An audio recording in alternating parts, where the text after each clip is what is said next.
Now, let's do the AM news now. And the Minister for Communications, Samuel Nate George, has reviewed the arrest of over 400 individuals linked to various cyber crimes, including fraud, forgery, and romance crime.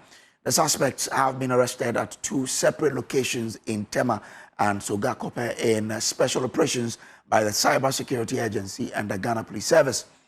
He made this revelation at a press briefing on Thursday, and we have more in this report. Cyber fraud and romance scam have become a growing trend which government is finding ways to deal with in a move to curb the menace. Early this week, the Federal Bureau of Investigations, FBI, and Interpol, in partnership with Ghanaian counterparts, repatriated a businessman, Joseph Bedu-Boating, also known as Dada Joe Remix, to the U.S. to face prosecution over allegations of duping unsuspecting American citizens of over $1 million in a romance scam. Communications Minister Samuel Nate George at a press conference on Thursday provided some updates on the matter as he revealed over 400 individuals have also been arrested in Ghana over similar cases. As of today, 4 of the 5 persons have been successfully apprehended, 3 have been extradited, and 1 is about to be extradited to the US by Interpol and the AG's office. In one instance, the CSA and the Ghana Immigration Service busted a pig butchering fraud hosting center at the Nyamidria Estate in Tema Community 26. Over 400 persons were arrested from 8 different nationalities. In that particular raid, we seized 4,000 mobile phones, 70 laptops, and 5 firearms. The CSA, in another operation with the Ghana Police Service, busted a sophisticated recruitment fraud ring. After weeks of detailed surveillance, an operation was carried out with the Ghana Police Service in Sogakope, leading to the arrest of 11 suspects, including the gang leader of the group. The gang had extensive capabilities, including forging national identity documents. They're in the cooler now, thanks to the work of the CSA. The minister also announced a number of measures to help content creators generate revenue, as well as clamp down on nudity on social media, especially on TikTok. The ministry has formally reopened engagements with PayPal to ensure full access to its service for Ghanaian users. I'm deeply concerned about some of the content on TikTok. Life, sex, and explicit material on TikTok is completely unacceptable and against our culture and our norms. And those were parts of the conversation I held with TikTok's team to have content moderation in country.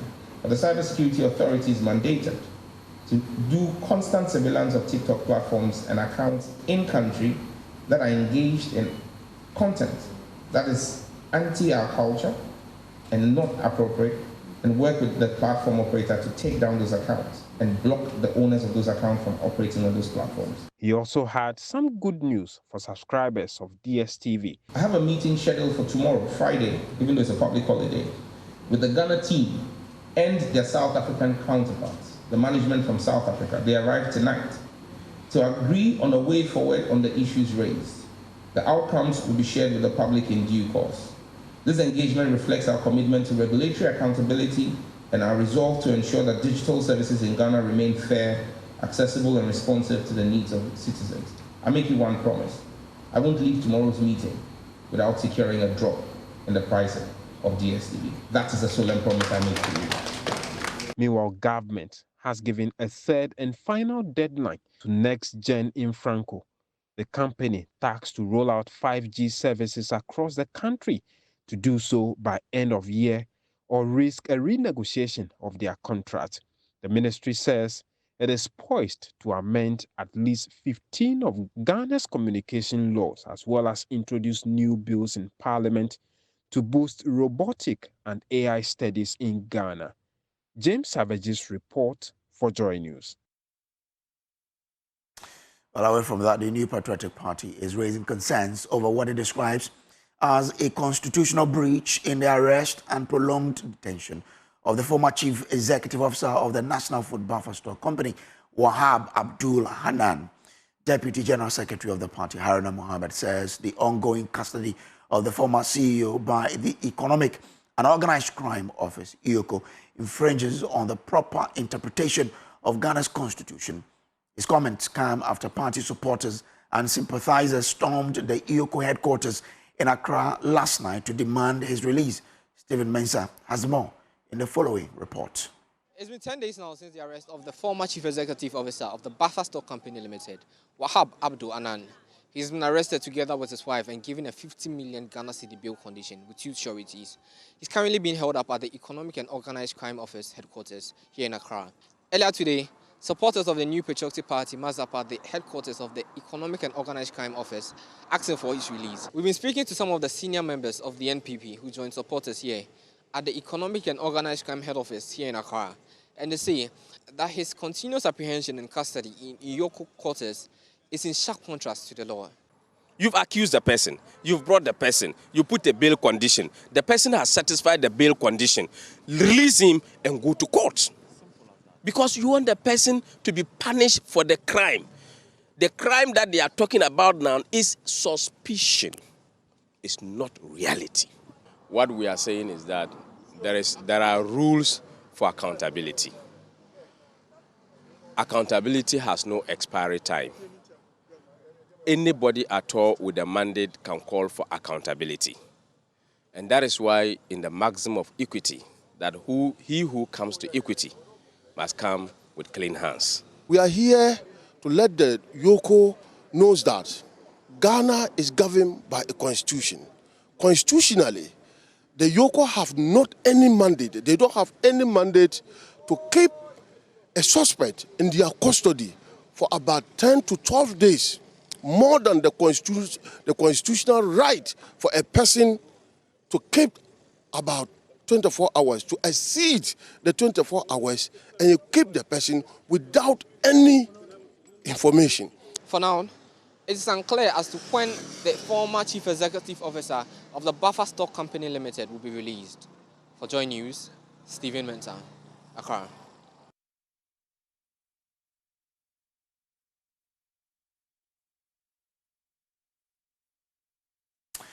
From that, fresh data from the Ghana AIDS Commission indicates that the Greater Accra region has recorded most HIV cases and new infections.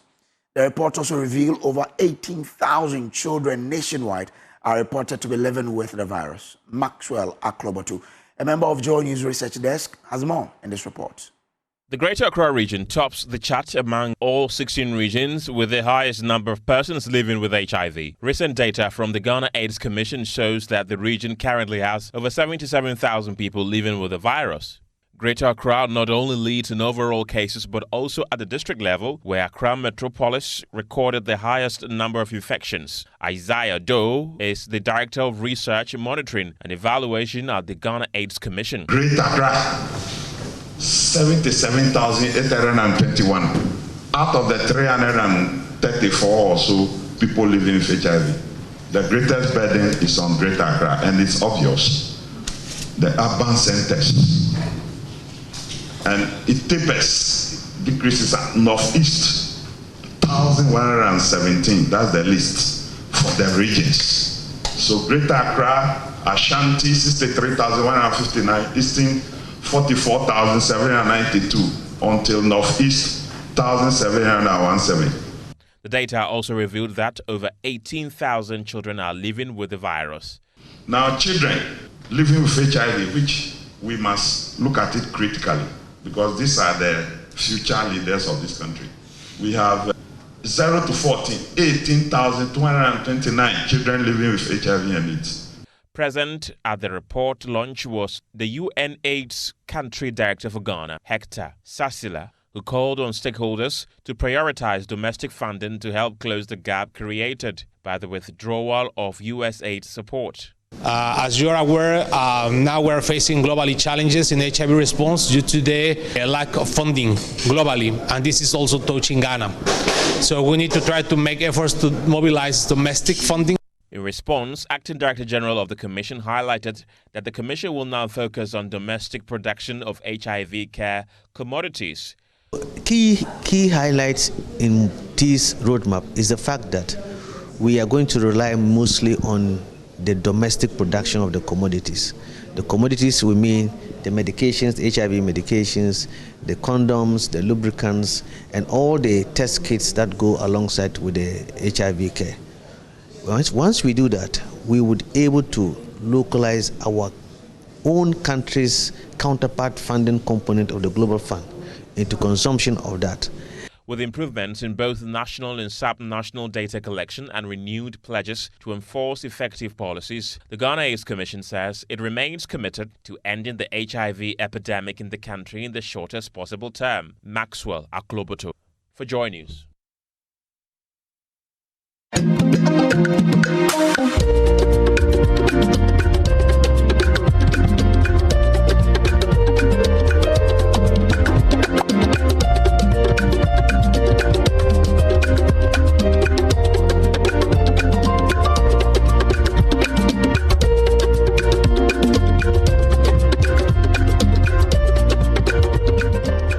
Well, it's been a charged week in Takra Day as the 2025 Western Regional Qualifiers of the National Science and Maths Quiz came to a close. After a day packed with drama, surprises, and back-to-back contests, Ghana Secondary Technical School rose above the rest, beating Archbishop Porter Girls Senior High School and overpowering Secondary College to claim the championship title. Here is Adobe Asari's report for you. The atmosphere has been electric all week, filled with roaring cheers and tense silences. The 2025 Western Regional Qualifiers of the National Science and Maths Quiz has ended, with Ghana Secondary Technical School crowned as regional champions. As you can see, it's very intense here. It's almost chaotic. I've had to hold my shoes because these boys will not even allow me to breathe. They are so excited that they've been crowned champions of the West. Exactly how are you feeling? I'm feeling very, very good. The day featured 4 separate contests. The first 3 helped narrow down the finalists, who then locked horns in a high-stakes final showdown. Archbishop Porter Girls nearly missed the final slot, narrowly edging out Afenyo-Markin Senior High School, who gave them a serious run for their money in the first 3 rounds of the first contest. But the Porters bounced back with brilliance, answering all 4 riddles correctly to clinch a 400 cedi cash prize from the Gore Riddle Bonanza. 2024 regional champions St. John's School lost their grip on the crown after failing to Secondary College in the second contest. In the third contest, the Giants from Ghana Secondary Technical School took full control, dominating all 4 rounds and finishing with a commanding 42 points. Though they didn't make it to the final, Takwa SHS walked away with a 200 cedi consolation prize for answering 3 riddles correctly. Then came the grand finale, a contest charged with energy, chance, and bragging rights. Before it even began, GSTS and Secondary College exchanged playful jabs through Jama songs.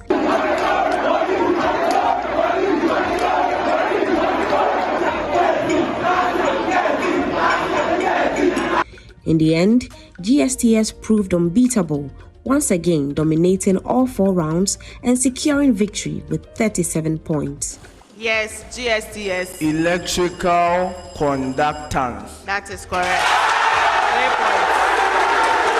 Despite missing the top spots, Archbishop Porter Girls say they've taken key lessons and will return stronger at the national championship. It's a bit hurtful that we didn't get the championship, but we know that we are good, and then we are going to work on what's our mistakes and do well for the nationals. Quiz mistress Dr. Anita Opon shared her impressions of this year's regional showdown. I was here 2 years ago, so compared to 2 years, or the last 2 years and this year, I think there's been an improvement in the Western regional schools. A lot of the schools performed very well. For Joy News, Adobe Asari. Okay, bye.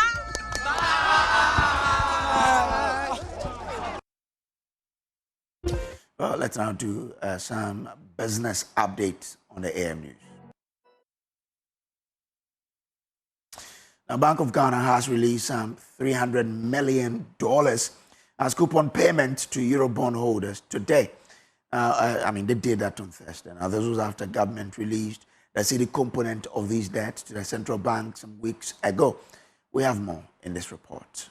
Joy Business understands that the payment was done today after extending the needed transfers to the corresponding banks in Europe and America. These banks are expected to do the necessary electronic transfers to persons that are holding Eurobond issued by Ghana. Government is making these payments after it reached an agreement with these bondholders to restructure debt owed them. The Ministry of Finance is expected to make another set of payments in August this year. Government has given the firm assurance that it has put in place the necessary measures to ensure that it does not default on payment due to investors in the coming month. It, for instance, cites the debt servicing account that has been established as well as strong reserves built by the Bank of Ghana as one of the strongest guarantees and assurance for offshore investors. Some have argued that the development could impact positively on Ghana's ratings going forward.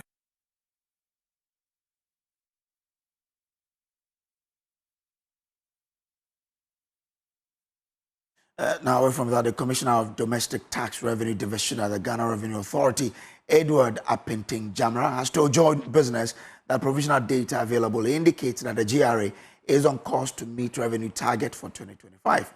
He made the forecast after the GRA engaged some stakeholders on the VAT reforms in Accra.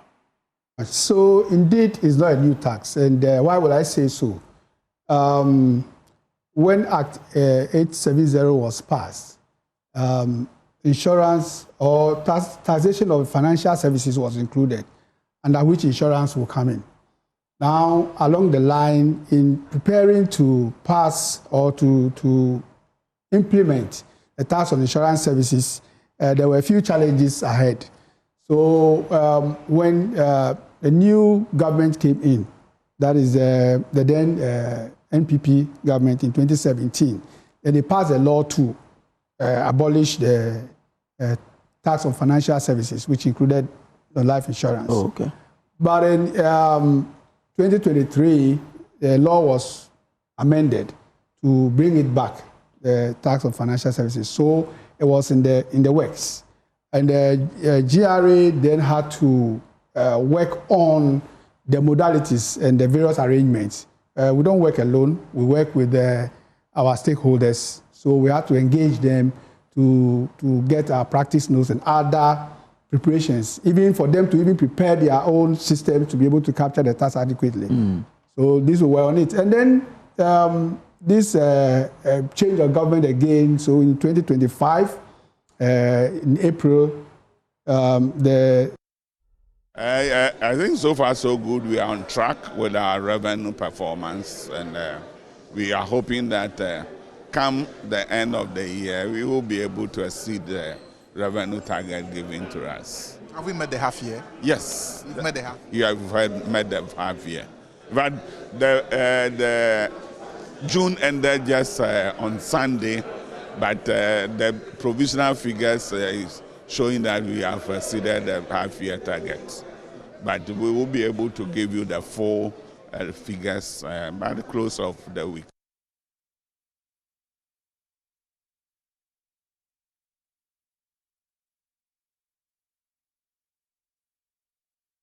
Apologies for the wrong video we played earlier. Now, away from that, the national president of the Association of Rural Banks, Eric Appiah, has called for immediate collaboration between rural banks and security agencies amid rising security threats across the rural banking sector. He made the call at the 36th annual general meeting of the Fiasman Rural Bank in Bogoso, where the bank also reported strong financial performance. Nathalia Konsa was there and has the rest of the story. The sidelines of the 36th annual general meeting of the Fiasman Rural Bank, leaders in Ghana's rural banking sector shared both their achievements and pressing challenges. We are operating in a mining environment, and these miners are paid per dollar. So once the dollar reduces, their pay also reduces.